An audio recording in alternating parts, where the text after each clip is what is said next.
तरनो तरनो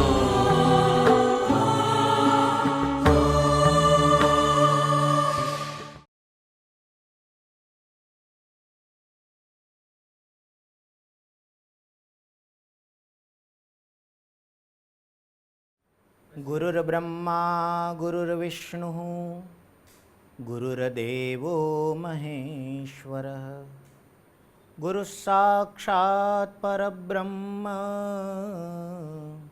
तस्मै श्री गुरवे नमः। ओम नमः शिवाय। भगवान करुणावरणालय सद्गुरु देव पूज्य भाई श्री के चरणों में दंडवत प्रणाम। भगवान श्री हरि मंदिर में विराजमान श्री गणेश आदि समस्त देवी देवताओं के चरणों में दंडवत प्रणाम। जिनकी विशिष्ट पूजा श्रावण महीने के उपलक्ष्य में हम सब कर रहे हैं, ऐसे भगवान चंद्रमौलीश्वर आप सब लोग मीडिया के माध्यम से उनका दर्शन कर ही रहे होंगे। विशिष्ट पूजन सद्गुरुदेव पूज्य भाई श्री बारंबार करते रहते हैं, उपासनाएं चलती रहती है, पूजन क्रम चलता रहता है। हमारे ऋषि कुमार रुद्राष्टाध्यायी के दिव्य मंत्रों के द्वारा भगवान चंद्रमौलीश्वर की पूजा करते रहते हैं, वो सब आप आनंद ले ही रहे हैं। आइए हम जिस उपक्रम में सत्संग कर रहे हैं, ऐसे आप सब आनंद लेने वाले भाविक भक्तों के सामने उसी उपक्रम को आगे बढ़ाते हुए हृदय में भगवान शंकर स्थिर हो जाए, भवानी शंकर के चरणों में प्रेम स्थिर हो जाए, इस माध्यम से और इसी आशय से फिर एक बार अष्टांग योग के तीसरे चरण में एक प्रारंभिक चरण जो कि हमने समझ पाई, फिर बाद में पहला चरण जो कहा यम, और अब ये तीसरा जो अष्टांग योग का वास्तव में दूसरा चरण है, और प्रवचन का तीसरा चरण। इस प्रकार से हम क्रम में आगे बढ़े। तीसरा जो ये चरण है प्रवचन माला का, उसमें ये अष्टांग योग का दूसरा चरण नियम हम समझने वाले हैं। जब तक हम शास्त्र को वास्तविक अर्थ में नहीं समझ पाते हैं, तब तक ये समझना मुश्किल है कि भक्ति कैसे करें, आराधना कैसे करें, हमारा जीवन कैसा हो, हम किस प्रकार से अपने को प्रिपेयर करें, किस प्रकार को अपने को संबंध पवित्र और गुरुनिष्ठ और शिवनिष्ठ बनाएं, ये हम नहीं समझ पाते हैं। मैंने महापुरुषों से सुना है कि शास्त्रों को सुनकर ज्ञान होता है, लेकिन तद अनुसार जीवन जीने से उस ज्ञान का अनुभव प्राप्त होता है। ज्ञान को मस्तिष्क में स्थिर करने के लिए कुछ समय लगता है, लेकिन उसी ज्ञान को जीवन में वास्तविक अर्थ में समझने के लिए, अनुभव में लाने के लिए बहुत सारी साधना और तदनुसार जीवन जीना आवश्यक बन जाता है। ये साधना का अभिन्न अंग है। आइए हम नियम के बारे में समझें। पहले हमने यम समझा, अब नियम समझे।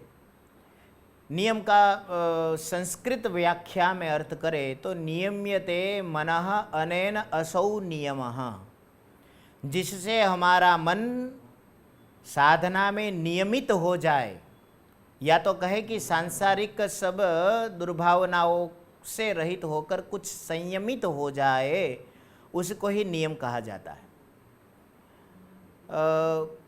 शिवालय जो है हमारे मन में स्थिर है, उसके प्रारंभिक 5 जो सीढ़ियाँ है जो हमने यम के रूप में जानी, उस 5 सीढ़ियों को जब हम पार करेंगे तो उसके बाद में इस नियम रूप 5 सीढ़ियाँ आएंगी, उसको हम जाने, उसको हम समझे।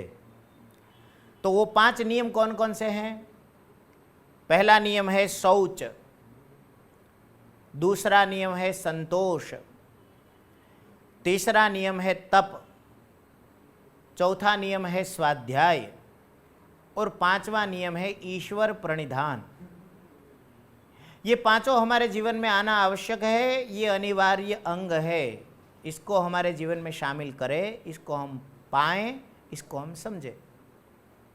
तो इन पांचों नियमों को हम शाब्दिक अर्थ में भी समझेंगे और भावात्मक उसका गूढ़ अर्थ क्या है जो हमारे सद्गुरु भगवान हमको समझाते हैं कथा के माध्यम से, सत्संग के माध्यम से, उसको हम जाने समझे। सद्गुरु भगवान की कृपा से हमने जो पाया है उसी को हम वापस वितरित कर रहे हैं। जैसे कोई एक भक्त हाथ में प्रसाद का दोना पाया तो उसने उसी प्रसाद को औरों को बांटा, मैं उसी प्रकार से ही आप सबको ये बांट रहा हूँ। ये गुरु प्रसाद ही आपको मिल रहा है जो मुझे प्राप्त हुआ है। तो आइए हम समझे ये नियम क्या है। पहला नियम है शौच, इसका मतलब है पवित्रता। देखिए पहले मैं इसका सामान्य अर्थ आपको बताऊंगा। शौच का सामान्य अर्थ है पवित्रता प्राप्त करना। कैसे प्राप्त करेंगे? नहा धो के पवित्र बन जाएंगे तो शौच हो जाएगा। दूसरा नियम है संतोष, जितना मिला उसमें संतुष्टि हो जाए तो ये संतोष हो गया। तीसरा नियम है तप, इसका शाब्दिक अर्थ करेंगे या तो व्यावहारिक कुछ अर्थ समझ लें तो जो हम व्रत, उपवास इत्यादि करते हैं उसी को हम तप कहते हैं।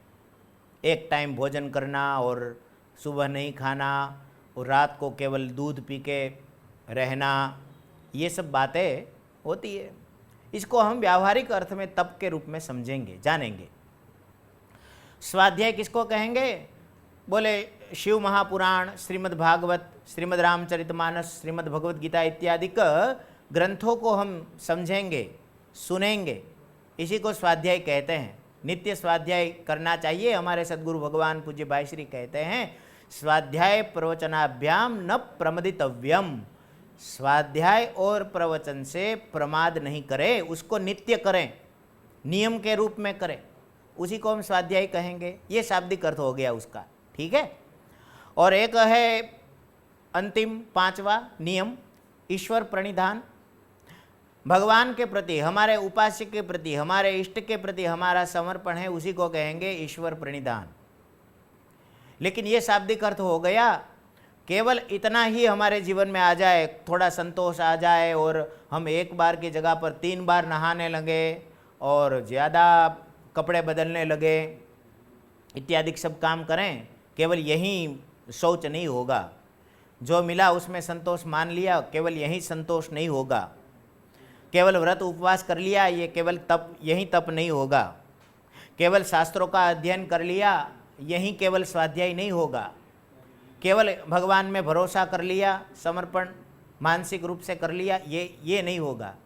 इसका हमको गूढ़ार्थ समझना पड़ेगा, अपने आचरण में लाना पड़ेगा। कैसे होगा? बोले देखो, पवित्रता केवल शरीर से ही न रखो, पवित्रता मन से भी हो, हमारा मन पवित्र हो। कैसे होगा? बोले भगवान का ध्यान करो, भगवान की उपासना करो और हमारे मन से दुर्बुद्धि, दुर्विचार, औरों का बुरा करने की भावना, लोभ, लालच, लालसाएं जो हमारे लिए वाजिब नहीं है, योग्य नहीं है, ऐसी इच्छाएं, इन सबको कम करते हुए मन को जब हम पवित्र करेंगे तो यही सही अर्थ में शौच होगा। ये सोच हमको पाना है। संतोष किसको कहेंगे? केवल जितना मिला उसमें प्रसन्न हो गए, ये संतोष नहीं है। हम मान सम्मान इत्यादि बाबतों में, देखिए धन से कभी संतोष हो जाता है, लेकिन कोई प्रणाम नहीं करता है, कोई सम्मान नहीं देता है तो हमको बड़ी असंतुष्टि हो जाती है। कोई माला नहीं पहनाया, कोई अच्छा आसन नहीं दे दिया, कोई 2 बार हमको नहीं पूछा आपको क्या चाहिए, तो हमको बड़ा असंतोष हो जाता है। तो इसको जीतना है, इस भावना को पार करना है। यदि शिव तत्व को प्राप्त करना है, शिव तत्व को जीना है, शिव तत्व को पाना है, हमारे मन को शिवालय बनाना है, इस देह को शिवालय बनाना है, तो ये करना पड़ेगा। क्या करना पड़ेगा? बोले हमको मान सम्मान इत्यादि विषयों में भी संतुष्टि चाहिए। अच्छा, तप कैसे करेंगे? केवल व्रत उपवास से ही तप न करें, सांसारिक परिस्थितियां जो भी हमें प्राप्त हो रही है, भगवान जैसे जिला रहे हैं, जितना दे रहे हैं, जो परिस्थितियां हमारे जीवन में आ रही है, वो हमारे लिए ठीक ही है, भगवान की इच्छा रूप है, प्रसाद रूप है, ऐसा मानकर उसको सहन करते हुए, कभी परिस्थितियां बिगड़ जाती है तो भी उसको सहन करते हुए प्रेम से भगवत भजन उपासना चालू रखना, इसी को वास्तव में तपस्या कहेंगे। और स्वाध्याय क्या है? बोले केवल शास्त्रों का अध्ययन ही स्वाध्याय नहीं है। हमारे संस्कृत में स्वाध्याय का एक अर्थ अलग भी होता है। स्वस्य अध्ययनम स्वाध्यायः, अपना अध्ययन करे, मतलब जो हमने सुना है ऐसा हमारा जीवन है कि नहीं, उस नियमों को हम जीवन में पालन करते हैं कि नहीं, ये हम जरा ध्यान दें। इसी को वास्तव में स्वाध्याय कहेंगे। मैंने आपको पहले भी बताया कि सुना हुआ जो शास्त्र है वह ज्ञान है, उसी को जब हम आचरण में लाएंगे तो वो अनुभव बनेगा। तो यही स्वाध्याय हमारे में वास्तविक अर्थ में आए, स्वस्य अध्ययनम, हमारा अध्ययन हो। और ईश्वर प्रणिधान का मतलब केवल यही नहीं होगा कि हम अपने आप को ईश्वर के चरणों में समर्पित करें, नहीं, केवल हम भगवान को समर्पित न हो, भगवान को हम अपने हृदय में स्थापित करें। भगवान कृष्ण गीता में कहते हैं, ईश्वर सर्वभूतानां हृदयेर्जुन तिष्ठति। यही बात हमारे में आए तो इसी प्रकार से गूढ़ अर्थ में शौच, संतोष, तप, स्वाध्याय और ईश्वर प्रणिधान हमारे जीवन में आए, यही संकल्प हमारा बना रहे। और यही भावना है कि आपके जीवन में भी ये नियम गूढ़ अर्थ में जो मैंने बताए, न केवल शाब्दिक अर्थ में लेकिन गूढ़ अर्थ में आपके जीवन में आए। इसी सद्भावना के साथ सद्गुरु भगवान के चरणों में प्रणाम। आप सबको ओम नमः शिवाय।